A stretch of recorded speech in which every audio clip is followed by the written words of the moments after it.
My name is Calvin Rafadi, crime expert, research and a research associate at University of Johannesburg. Cases of GBV emanates from such as, people that know one another and then the other cannot resolve whatever the dispute and they end up, killing the spouse. And there are also issues of this so-called life insurances or life policies, because we also want to, highlight that there's a difference between a funeral policy and a life cover. Now, many of these insurance policies, we always come out and say, people must give full consent if they undergo or they are taken into a life cover, even through biometric for that matter, not just the ID copy and then some medical reports, some which are fabricated, because other people, they tend now to want to eradicate the other so that they can gain. But another worrying issue is that there are issues of traditional leaders which are not regulated, by the way. Issues of selling of body parts, people are being killed for that, and it's unacceptable.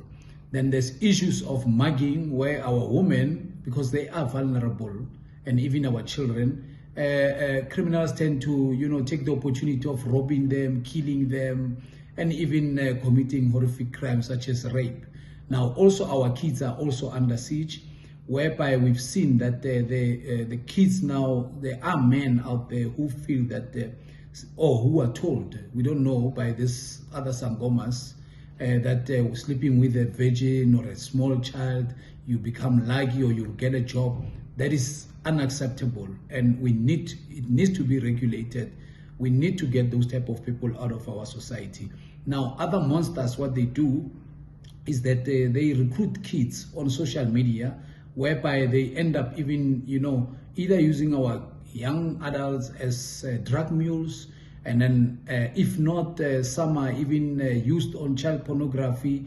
Some are even recruited as far as, working in strip clubs and brothels and end up being prostitutes, because our communities and young women, more especially, and our kids, they look for opportunities such as employment and other great opportunities. So once they want those type or longing for those type of opportunities, they end up being recruited, especially on social media. Now, I'm one of the people that wants to come out and, say the traditional way of advising people that be careful on social media.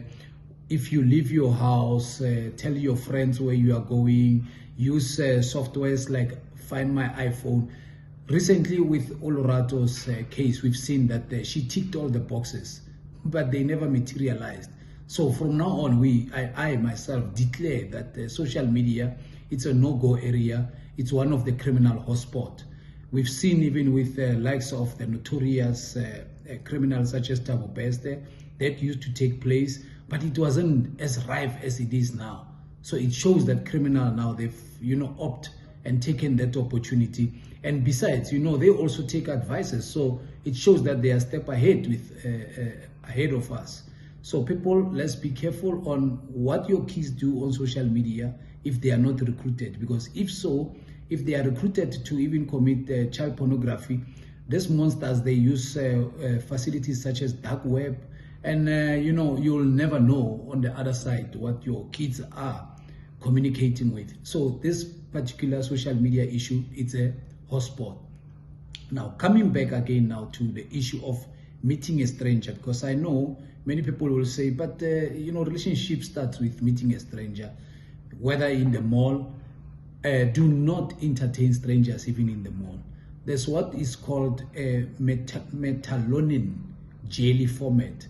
Now, it's a jelly format that is used by many people on an anxiety pill or anxiety jelly so that they can fall asleep. So criminals, they use that particular jelly mixed with a hyena tail, and then they wear latex gloves. So should they come in contact with you and shake your hand as if they know you from somewhere, and yet they are strangers, you might in few seconds start feeling dizzy and they can easily pull you out of the mall. It's very rife, even in Pretoria more especially.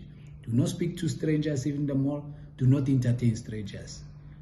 What I'm saying, if one needs a date, get some referral, if you meet somebody, introduce that person even to your parents. Parents have to be understanding nowadays because they know that we are living in another world. So that's why I'm saying that the traditional way doesn't work anymore.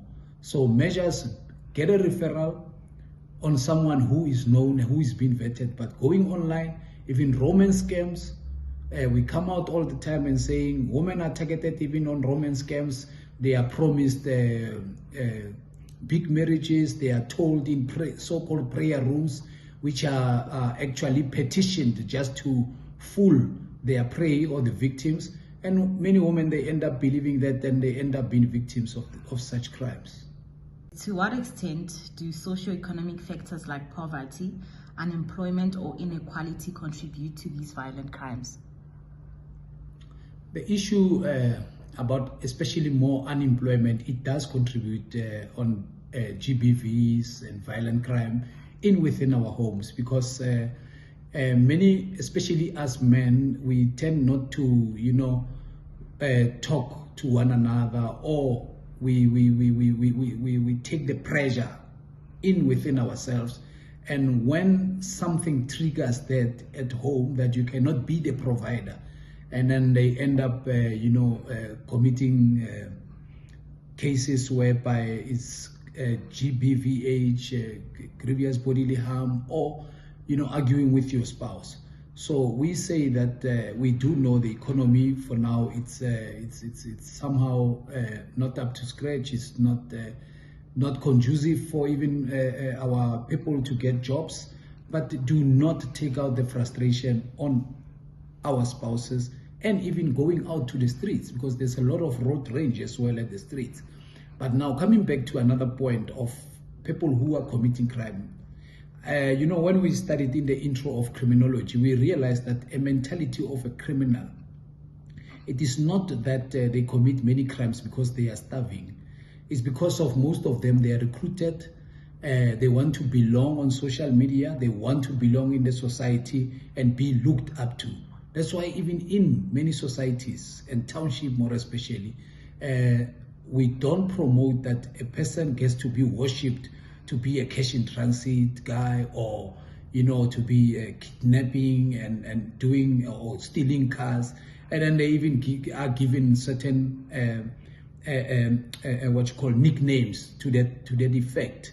So such criminality, the person becomes a role model, and that's why normally we call on assets forfeiture unit, so that anybody who becomes a role model and gets any assets from proceeds of crime, it is very dangerous for us on the upbringing of our kids, because they end up looking up to that person and they end up easily being recruited. Now, many criminals, is not to say they go out there, look for opportunities and do this particular crime. It is because they want to belong on a certain structure or hierarchy within the society, to be looked up to and to intimidate even the communities for that effect. So that's why in the beginning we said we are at war with criminals. They've declared that by their action, by how they speak verbally, not in writing. Indications that some of these killings are linked to organized crime or personal vendettas? Many of these killings, especially to women, it's either a personal issue, but also it's organized crime. And I'll tell you why. To date, we are also sitting with issues of the Eastern Cape where there are mass shootings. And when we went on the ground, we were told that there's a group of men, if they feel aggrieved that they are infected perhaps through certain sexual transmitted diseases or HIV, whatever their status will be, they then blame the woman, and they get into groups and go after the whole family of that woman. They shoot randomly, mass shooting. So it's a very well organized crime, well planned, and it's a group of syndicates that deal specifically with doing such horrific crimes. So again, there are people who now want to pay revenge in the taxi killing, political killing, stock theft, killing. So those are very well organized crimes whereby, you know, people, they plan ahead that our motive is to go and shoot whosoever is within that precinct or that hole where we want to take out the revenge. Now again, we've seen that even some of the Zamazamas, illegal miners, if they are in cahoot with or a business transaction on their black market of selling these minerals that they steal from underground, whosoever, they will know that at a particular time will be at a particular shebeen or at a particular house. When they go there, they eradicate everybody, means they mass shooting, they just so that they get whosoever they are looking for.